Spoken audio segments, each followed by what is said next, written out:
Olá pessoal, tudo bem? Hoje eu vou continuar com os capítulos comentados do meu livro Histórias de Cobrança.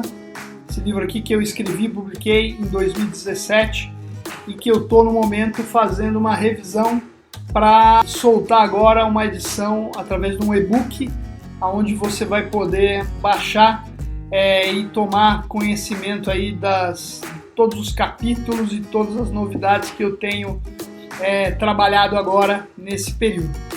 Hoje eu vou falar de um assunto não menos importante, um assunto muitas vezes complexo, um assunto que gera aí algumas questões e dúvidas, né? E que é a legislação, né? A legislação, como é que a gente tem aí de leis específicas em termos de cobrança, o que a gente pode e não pode fazer, e aí tentar também pegar alguns pontos aí que eu tenho ouvido no decorrer aí desse período, dos últimos meses, e poder aí colocar um pouquinho para vocês, né?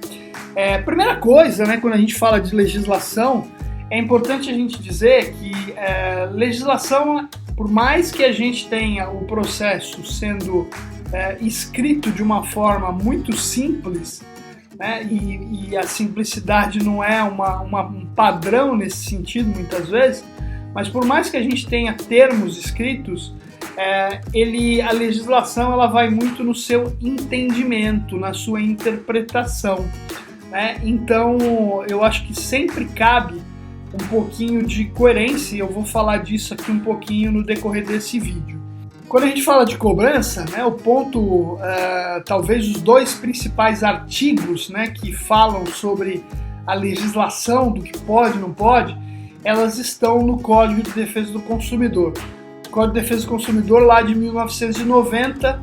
Esses dois artigos são os mais importantes na parte de cobrança, né, e acho que esses são os maiores destaques, né? Então são lá o artigo 42 do Código de Defesa do Consumidor, que fala: na cobrança de débitos, o consumidor inadimplente não será exposto ao ridículo, nem será submetido de qualquer tipo de ameaça ou constrangimento, né?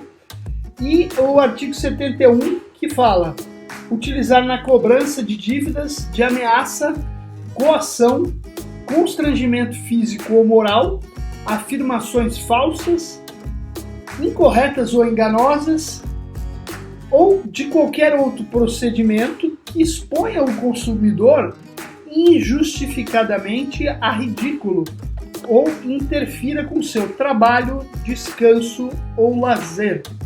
Então esses são os dois artigos do Código de Defesa do Consumidor que falam basicamente sobre cobrança, né, e que são os mais importantes e mais relevantes. Eu, quando escrevi o livro, né, e fui procurar, não é possível, é só isso que tem, né, o que mais existe em termos de cobrança. Eu achei, né, no Código Civil algumas referências importantes aqui no Código Civil de 2002, né. O artigo 188, né, ele fala: não constitui atos ilícitos os praticados em legítima defesa ou no exercício regular de um direito reconhecido. Então, se eu estou falando de cobrança, eu estou falando que alguém pegou um empréstimo comigo, alguém contratou um serviço, isso é um direito reconhecido. Então, não interfere. Cobrar não é ilegal, exatamente porque eu estou exercendo um direito, né, de uma dívida contraída. Artigo 153, não se considera coação ou ameaça do exercício normal de um direito, nem o simples temor reverencial, né? Legislação é chato pra caramba, né, gente? Mas ela é importante. E acho que tem coisas, né, que a gente tem que se atentar, né? E aí, vamos pegar essa parte aqui, né? Não se considera coação ou ameaça do exercício normal de um direito, né? Então, eu sempre costumo falar em treinamentos, né? Quando eu falo lá: olha, senhor, caso o senhor não efetue o pagamento da sua dívida, o seu nome vai ser enviado ao Serviço de Proteção ao Crédito, ao Serasa, ao SPC. cliente fala para mim, você está me ameaçando? Eu falo, não, de maneira nenhuma, senhor, eu estou apenas lhe informando, né? Então isso não é uma ameaça, gente. É muito importante, e esse artigo 153 do Código Civil fala isso exatamente, né? Então, no meu livro, eu falo um pouquinho de cada um desses artigos, explicando um pouco cada uma das palavras. Existe um aspecto também que é sempre complicado de você ler, né, que é não interferir no seu horário de trabalho, descanso ou lazer. Gente, trabalho, descanso ou lazer. O que eu faço além de trabalhar, descansar e estar em lazer? O que eu faço fora isso? Não sei. Então, quer dizer, eu não posso fazer cobrança nunca, né? E aí tem uma palavrinha importante nesse item. Interferir. Eu estou interferindo efetivamente. Então, quando eu faço uma ligação, quando eu estabeleço um contato, o que é importante sempre perguntar? O senhor pode falar nesse momento? Eu estou lhe atrapalhando? Eu estou interferindo em algum compromisso? Né? Então, se o cliente disse ok, não tem hora, não tem limite, ele está dando ok, né? Então eu não tenho problema em continuar o meu processo de cobrança. É muito importante que a gente separe essas coisas, né? Esse é um aspecto muito importante, até porque, por exemplo, quando a gente fala de horários, né, de ligação, existem várias legislações. E aqui eu não me atrevo a enumerar todas elas, porque a gente tem legislações aqui estaduais, e aí é importante que você, em cada região que você atue, você entenda quais são os horários limites, né? A grande maioria das operações, elas estão limitadas, né, das 8 da manhã às 20 horas da noite, de segunda a sexta, e aos sábados, das 8 às 14 e em algumas regiões das 8 às 20 também, né? É importante eu entender, né, porque existem regiões onde existem legislações estaduais que sequer permitem que a cobrança seja feita no sábado, tá? Então é muito importante que você, gestor de uma operação, o control desk lá que está programando o discador, conheça essa legislação e entenda que, por exemplo, num sábado eu não posso ligar no DDD 23, sei lá, enfim, qualquer um aí só para a gente dar um exemplo. E aí quando a gente fala de horário, então é importante, eu cheguei a usar em determinados momentos de cobrança, momentos onde eu tinha lá uma meta muito desafiadora, estava com um capacity um pouco abaixo do meu necessário, eu cheguei a usar operações indo até as 10 da noite. Isso foi numa época que eu trabalhei numa financeira. E aí fala, pô, mas vai fazer até as 10? Ah, não pode. Não, vamos lá. Nós vamos ligar e vamos falar para o cliente. Senhor, eu sou da empresa tal, estamos aqui fazendo uma campanha e por isso estamos ligando neste horário. A gente gostaria de saber se o senhor está disposto a ouvir a nossa conversa, né, ter essa conversa conosco, ou se eu estou interferindo, não há problema, eu ligo em outra hora. Né? Gente, assim, é óbvio, deve ter tido alguém que falou, não quero falar agora, mas eu não tive sequer nenhum problema, né, de reclamação, de ação contra. Isso era em 1997, né? Hoje em dia o processo é um pouquinho de mais mimimi, né? Mas de qualquer forma, eu volto a afirmar que se eu estabeleço uma relação e eu crio aquela relação de o senhor pode falar no momento, eu não vejo problema, né? Ninguém vai entrar com processo porque eu entrei em contato perguntando se ele podia falar. Porque, de novo, eu não estou interferindo. Se eu pergunto, eu não estou interferindo, né? Então, de novo, essa questão é muito importante para que a gente possa entender horários e o que pode e o que não pode fazer. Uma outra questão, né, gente, quando a gente fala em expor o cliente ao ridículo, né? Com o Código de Defesa do Consumidor isso mudou muito, né? É óbvio que a gente ainda sente ainda uma grande preocupação em como é que a gente vai tratar esse cliente, né? Mas hoje em dia, isso eu falo muito no meu livro, a gente tem hoje, se a gente encontrar uma empresa de cobrança que não tem 100% das suas ligações gravadas, que não tem um processo de monitoria de qualidade, desculpa, não é uma empresa de cobrança para ser contratada, né? Então, hoje em dia, todos os processos de cobrança estão muito bem estruturados no sentido de ter processos de monitoria, processos de qualidade, onde a gente tem lá toda um cuidado especial com o que aquele operador, aquele negociador está falando com o cliente. Eu volto sempre a dizer isso. É muito importante que a gente não misture qualidade com aquela coisa do script engessado. Cobrança é algo muito complicado de se fazer. De novo, repito, a gente lida com pessoas fragilizadas, no momento fragilizado. É muito importante que a gente tenha a certeza que eu estou falando com esse cliente e buscando ouvi-lo, e não rodando um script padrão para esse cliente. Eu preciso entender quais são as necessidades desse cliente. Eu preciso entender qual é o momento dele. Eu preciso entender o que gerou a dívida, para aí sim tentar buscar um caminho para ajudar esse cliente e trabalhar da melhor forma possível.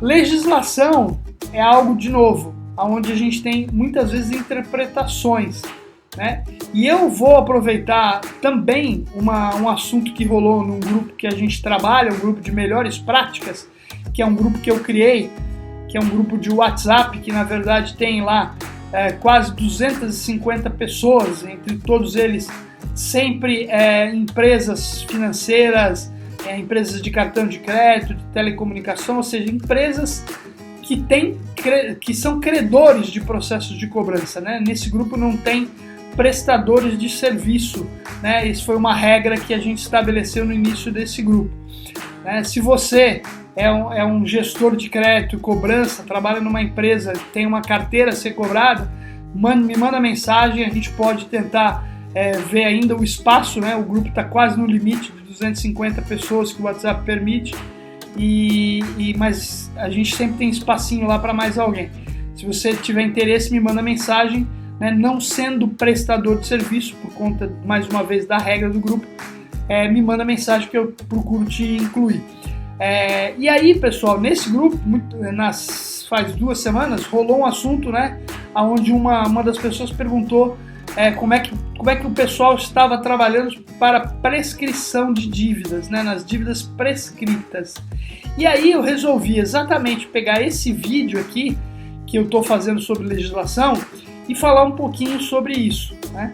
E aí, para me ajudar com esse assunto, né, eu vou chamar aqui, para que a gente possa bater um papo também com a gente, a Juliana Mori. A Juliana é uma das consultoras da FICO, da Go-On, né, e advogada especializada em cobrança, e logo que esse assunto surgiu no grupo, ela se mostrou aí 100% disponível, né, como advogada também para esclarecer essa questão.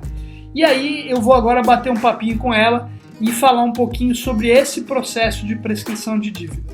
Vamos lá? Bom, pessoal, estou aqui com a Ju, como eu tinha falado, a ideia é a gente bater um papo e falar um pouquinho sobre a questão de prescrição de dívida. Ju, obrigado aí por aceitar meu convite, participar do canal. Trocamos bastante ideia aí no dia a dia. A Ju é uma grande parceira nossa, né? É uma das consultoras nossas na FICO, e a gente está sempre junto aí falando de cobrança, Ju. Sim. Obrigado mais uma vez. E aí eu queria te fazer uma pergunta, né, sobre esse tema, né? Quando eu vi essa pergunta no grupo, né, a primeira coisa que eu me surpreendi foi, como assim prescrita, né? Porque no meu entendimento a dívida em cobrança, né, uma dívida existente, ela não prescreve. É isso mesmo? Tô errado? Tô certo? O que você pode me falar sobre isso? Oi, Tamba. Oi, boa tarde, pessoal. Esse é um tema sempre muito polêmico, digamos assim, né? Porque o pessoal tem entendimento, como você já disse, né? A lei ela é por entendimento e interpretação, mas de fato a dívida ela não prescreve no sentido de eu posso sempre cobrar o cliente, tá? Então, quando a gente fala em prescrição, o que acontece? É a perda do direito de exercer algumas formas de cobrança, né? Uma delas é a cobrança judicial, né? Isso vale para tudo. Se até 5 anos daquele fato você não tomou nenhuma medida judicial, não é depois de 5 anos que você pode tomá-la, né? Se é depois de 5 anos que você quer apontar aquele cliente como um cliente devedor nos órgãos de proteção ao crédito, isso também não vai poder acontecer. Então a prescrição, ela versa exatamente sobre isso. O que é que eu posso e o que eu não posso fazer para cobrar? Mas a dívida, ela existe. Ela para sempre vai existir. Então, depois de 5 anos, eu posso ligar e cobrar o cliente? Posso ligar e cobrar o cliente, seguindo principalmente os 2 artigos que você já comentou sobre o Código Civil. O artigo 71, principalmente, onde a gente não pode colocar o cliente numa situação de constrangimento, né? Expor ao ridículo. Olha só, sua dívida é mais de 5 anos.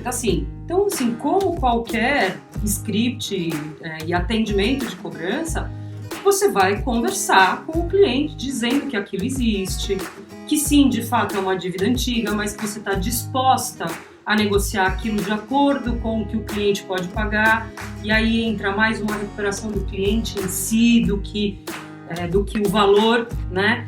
Então é só tomar um pouco de cuidado quando a gente fala que não posso cobrar, já passou 5 anos e eu não posso cobrar. Não, eu posso, de forma amigável, de forma extrajudicial, né? Legal. Acho que é esse o ponto principal. Ótimo. E aí você falou dessa questão do extrajudicial, né? E é importante a gente falar dessa questão do prazo, né? Quando a gente fala de 5 anos, é um prazo, por exemplo, eu negativei aquele cliente, por exemplo, com 90, 30, 60, enfim, a quantidade de dias que eu escolhi dentro da minha regra de cobrança, e aí esse cliente ficou negativado 5 anos.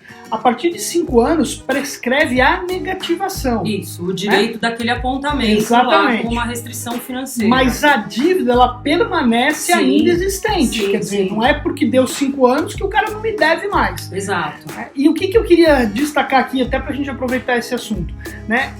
Vamos imaginar o seguinte, a dívida prescreveu. Eu entrei em contato com esse cliente e eu fiz um acordo. E esse cliente assinou uma confissão de dívida. Esse prazo, eu posso voltar a negativar ele a partir desta confissão de dívida. Pode, correto?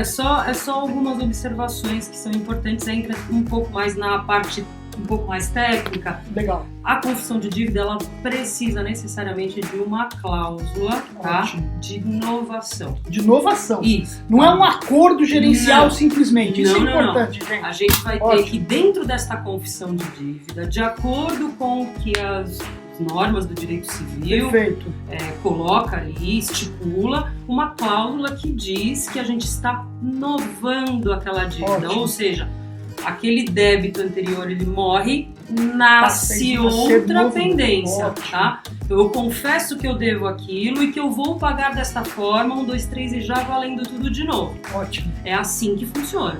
Mas para isso precisa de um processo bem embasado com esta cláusula e da assinatura do devedor. Assinatura do devedor. Né? Então, para isso, existem alguns procedimentos que a gente precisa entender. Por exemplo, valores acima de R$10 mil, com garantia ou não com garantia. Aí tem algumas vertentes que a gente pode abrir para um segundo momento. Perfeito. Mas exatamente, tendo uma confissão de dívida com novação, sim, conta-se o prazo novamente, que é como se você tivesse dado um crédito para aquela pessoa novamente. E aquela operação nasce novamente, de novo, tudo começa a correr tudo de novo.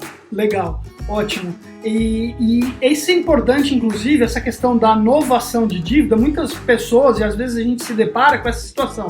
O que eu uso, né? Eu uso um acordo gerencial, eu uso uma novação de dívida. A gente nem combinou esse tema que nós já estamos indo aqui. Vamos ver onde vai.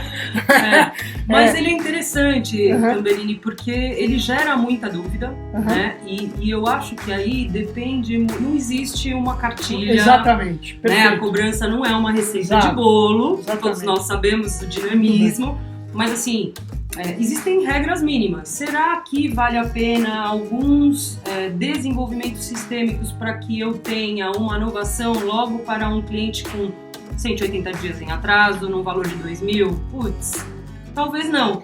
Mas a partir do momento que você vai refinando as suas estratégias em determinada faixa de atraso, vale a pena. Vale a pena o esforço operacional, sim.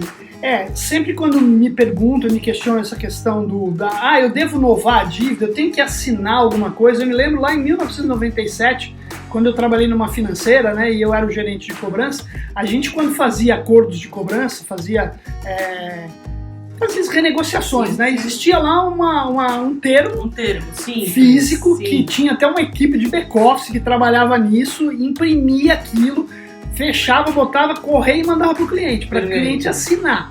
Aí aquilo começou a me incomodar, né? Num determinado momento, eu falei, caramba, mas peraí, esse negócio aqui, como é que funciona? E aí uma pergunta que eu fiz, mas se o cara não devolve assinado, o que acontece aqui nesse caso? Né? Nesse caso dessa empresa, acontecia o quê? Implantava o acordo de qualquer jeito. Implanta-se o acordo, entendeu? Não era uma novação de dívida nesse caso, tá? Era um acordo gerencial, mas que queria-se, na verdade, ter lá a indicação de que o cliente assinou. Né? Essa coisa do cliente ter assinado, isso acaba virando um título executivo?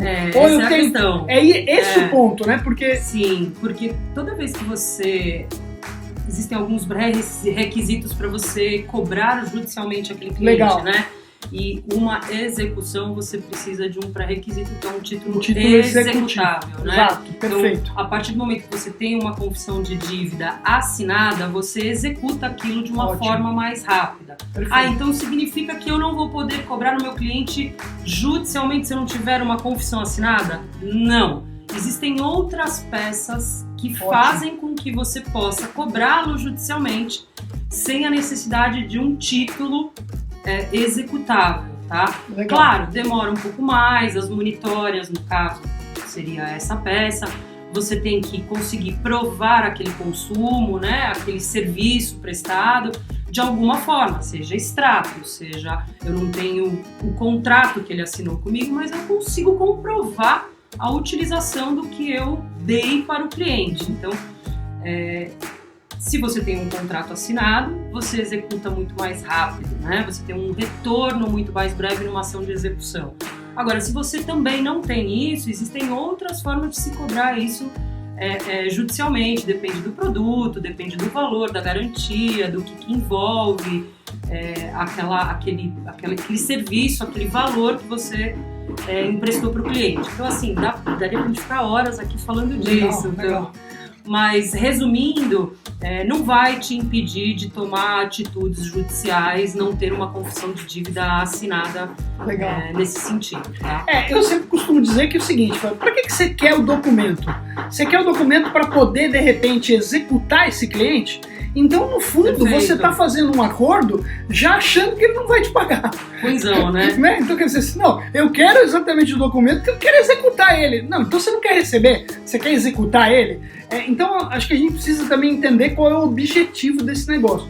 E aí, já que a gente está falando nesse processo de legislação e a gente entrou um pouquinho falando sobre essa parte de cobrança judicial, queria ouvir um pouco a tua opinião no sentido do seguinte: como é que hoje esse processo hoje, cobrança judicial? A gente ouve às vezes isso como sendo aquela alternativa a mais, valores acima de um determinado valor. Quando é que vale a pena eu partir para uma execução? Se sou eu lá, o Eduardo Tambellini, né, o cidadão assalariado, que não tenho nenhum bem no meu nome, não tenho sequer um fusquinha no meu nome, e eu tenho lá um empréstimo pessoal, mesmo que seja de 5 mil reais, vale eu executar? Olha, Tambellini, depende muito do objetivo, né, daquele credor, né, mas especificamente na sua pergunta, às vezes não. Porque a primeira coisa que a gente tem que fazer antes de se ajuizar algo é minimamente pesquisar os bens do cliente, porque uma execução, ela vai dizer o seguinte: ou você paga ou eu vou penhorar os bens. Se o cara não penhorar bem, eu vou ter custo, e a cobrança nada mais é do que custo, né? Uma relação, né, que eu tenho que ter custo-benefício. Exatamente. Então, assim, depende, não dá para responder que sim ou que não, mas eu arriscaria dizer que no caso do Tambellini, 5 mil reais, um crédito pessoal, sem garantia, sem um fusquinha, sendo que ele não tem nem um fusquinha, talvez não valha a pena.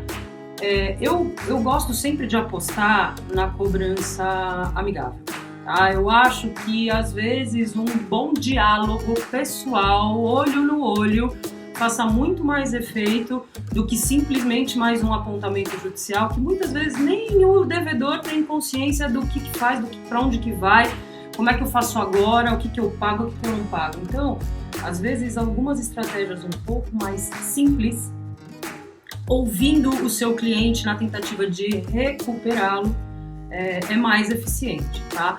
Mas a cobrança judicial, ela serve como um alerta para dizer, olha, meu amigo, eu já tentei conversar muito com você, mas não dá mais. Agora a gente vai partir para outra pessoa julgar essa relação entre nós dois.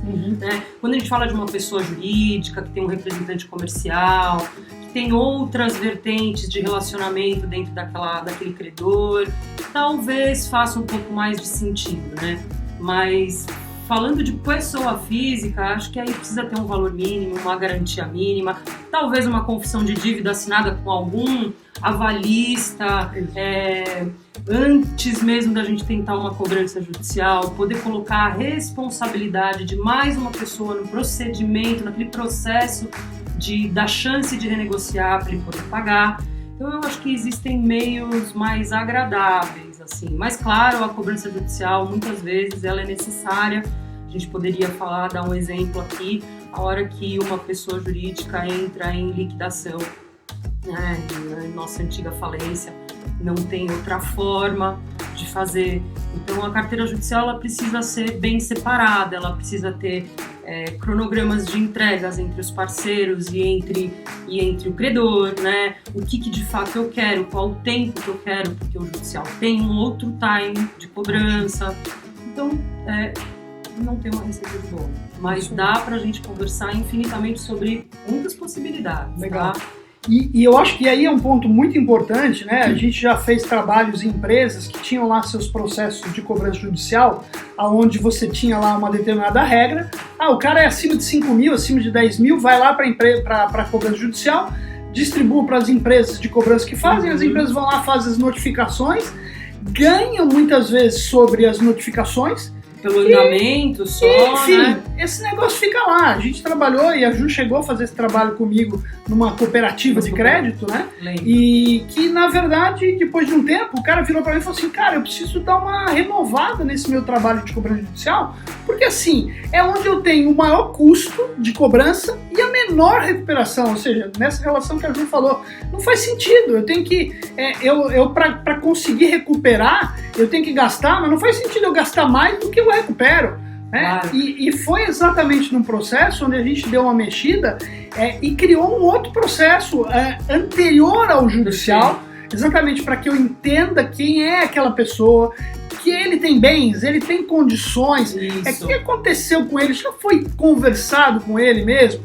Eu sempre coloco um item aí que ficou na minha memória, que é um caso de uma cobrança judicial de veículo, aonde esse cara foi ajuizado, né? E ele era uma prestação, era um veículo, um Gol. Ele pagou 42 prestações, faltavam 2 prestações. Esse cara não pagou as 2 prestações, foi ajuizado, tomaram o carro dele. Esse cara, por conta disso, ele ficou pé da vida, entrou com processo. Esse processo foi para o Supremo e o Supremo deu ganho de causa ao banco. Exatamente por quê? Porque é fato. O carro, enquanto não quitado, ele não é do cara, ele era do banco. Fato. Aí não é esta a questão, né? No meu ponto de vista. E a questão mas não é possível, o cara pagou 42 prestações. Será possível que esse cara virou um picareta da noite pro dia e por causa de 2 prestações eu vou tirar o carro, eu vou gastar um processo judicial, eu vou gastar com pátio, eu vou gastar com leilão, eu vou vender esse carro a não sei qual preço, eu não sei quanto que ele tem de multa, enfim, né? Será que não dava para resolver de forma amigável? Então, perfeito, é isso mesmo. Eu acho que existem alternativas, né? Por isso que eu costumo pensar que a cobrança judicial, ela pode se enquadrar dentro de uma base de varejo, massificada, mas ela não pode ser a massa. Isso. Porque esse cliente entrou na massa da regra, exatamente. Né? Então talvez se você tem uma pré-análise, se você faz uma cobrança pré-judicial, você manda para o escritório, mas ele tem 30 dias para trabalhar aquele cara Perfeito. com outro script, Exato. com uma notificação com um cunho um pouco mais sério, né? Alertando ele do que pode fazer. Isso é insumo, inclusive, para você colocar na sua ação, né? Então, não tratar o bolo e mandando essa régua para um pré-judicial, esse filtro dentro do escritório pode acontecer. Porque esse cliente, ele não ia querer perder um carro. Não, você, como credor, gostaria de ouvir a proposta dele, porque com certeza ele já pagou 2, 3 carros. Exatamente. Ele já cobriu o principal, ele já cobriu os juros de financiamento, ele já pagou mora, ele já pagou multa. Você vê que todo mundo aqui tem aquela visão que eu brinco que nós não somos comunistas, a gente gosta de juros, a gente gosta de capitalismo, mas de novo, tem hora que a gente precisa olhar e entender. Pô, eu já cobrei desse cara 3 carros, faltaram 2 prestações. Será que não vale a pena então eu isentar, eu dar um desconto? Né? Mas não, eu quero de repente pegar essas 2 prestações, refinanciar em 20 vezes. Pô, o cara não quer. Né? Então eu acho que esse é o caminho mesmo. Foi legal falar um pouquinho aqui com a Ju sem a gente combinar. Né? E a gente não combinou mesmo, pra falar a verdade, ela me fez uma pergunta. O que você vai me perguntar? Eu vou perguntar isso daqui, mas vamos lá, que aí a gente vai na raça e se precisar a gente vai fazendo cortes aí, mas nem precisou. Pessoal, se estiverem em dúvida, manda aqui pro Tamba no canal, a gente desenvolve mais algum assunto com relação a este ponto específico da cobrança judicial. Vamos desmistificar isso e usar o bom senso na cobrança judicial, né? Isso aí. Sabe que vale. Obrigada pela oportunidade. Imagina, valeu, Ju, muito obrigadão. Tchau, tchau. Ficou show. Bom, pessoal, como eu disse no começo do vídeo, legislação é um pouco chato, mas a gente tem que segui-la, a gente tem que respeitá-la, né? E, acima de tudo, entender, né, qual é a sua aderência para o nosso processo. Então, eu espero que esse vídeo tenha sido mais um vídeo que você vai aproveitar para o seu dia a dia. Eu tenho certeza que as informações aqui passadas foram passadas com o máximo cuidado possível, né? E com cuidado em termos de olhar efetivamente a legislação, ter a certeza do que a gente está aqui falando, né? E aí eu gostaria de agradecer vocês mais uma vez, indicar vocês que curtam o canal, compartilhem, chamem aí seus amigos, compartilhem com os colegas de trabalho, me ajuda a ter mais inscrições aqui. E, de novo, tabelem comigo, perguntem, façam sugestões de vídeos, daquilo que você entende que é importante para o seu dia a dia. Não deixe de tabelar comigo, não deixe de curtir o canal. Muito obrigado e até a próxima.